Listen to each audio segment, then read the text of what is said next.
We all want to be loved and appreciated.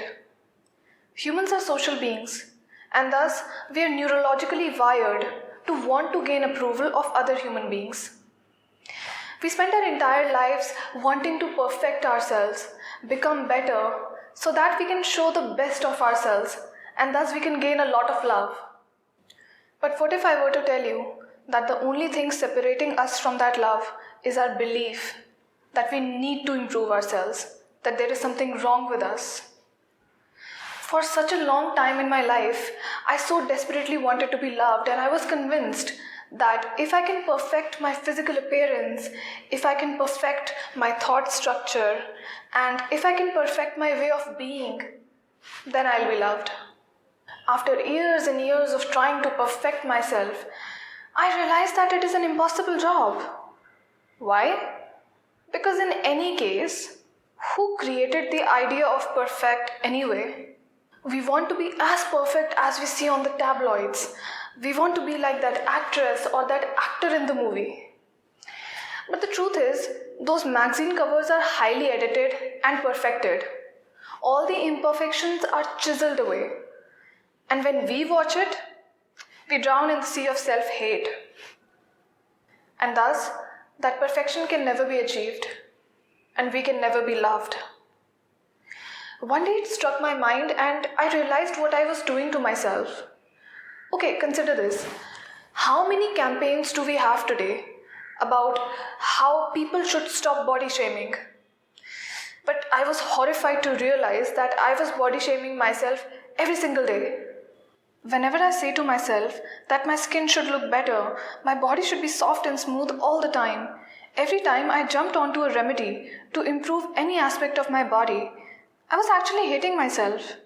I was literally giving the message to my body that you cannot be loved the way you are. You have to change something about yourself in order to gain love. But just think for a moment. If I'm myself convinced that I'm unlovable, then in a universe based on the law of attraction, that is all I will attract in my life. People who find me unlovable. To understand more about this part, watch my video titled, What is Love?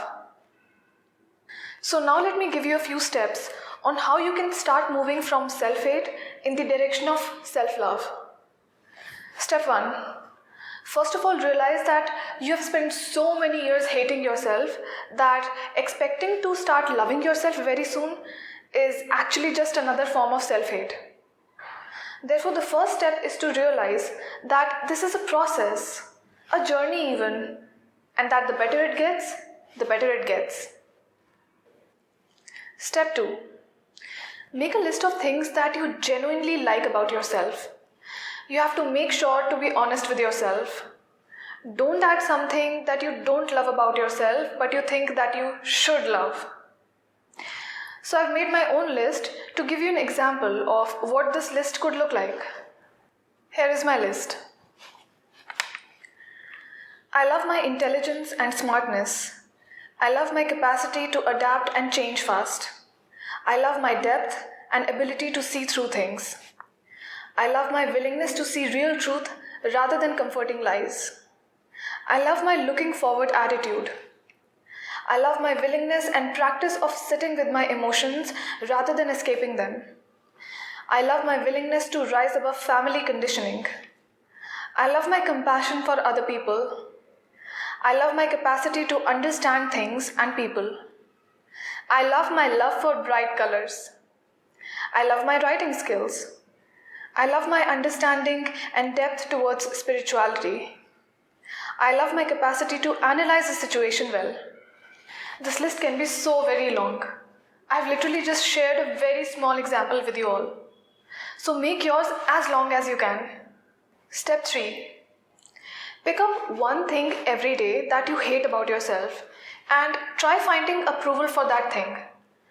For example, if a person feels like they are not very sharp and clever and thus they are not very alert to what's going on around them, then this is how they can find approval for this aspect of their personality. 1. I'm not alert all the time, which means I don't put excessive strain on my nervous system, and thus this leads to better health. 2. I'm not always alert, which lets me focus on one particular thing so deeply that I'm able to see the entire world through an artist's eye. Thus, the world is much more alive to me. 3. In a universe based on the law of attraction, people who are always alert perceive danger everywhere, and thus they attract dangerous situations.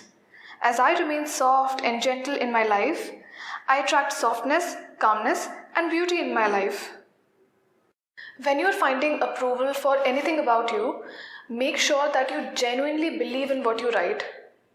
Involving other people in this process to brainstorm ways of finding genuine approval, that's a great tool. But don't just write something because someone else told you that. First, check it against your internal guidance system. You won't find the love that you want by striving for perfection. In fact, you will find that love by accepting yourself exactly as you are right now. Slowly keep moving in the direction of a little more self-love every day. And as you progress in your journey, at every stage, you will find people who love you a little more than those who came before them. Have a good week. If you like this video, like it, share it, and subscribe to my channel for more poetry and conversations about life, truth, and existence.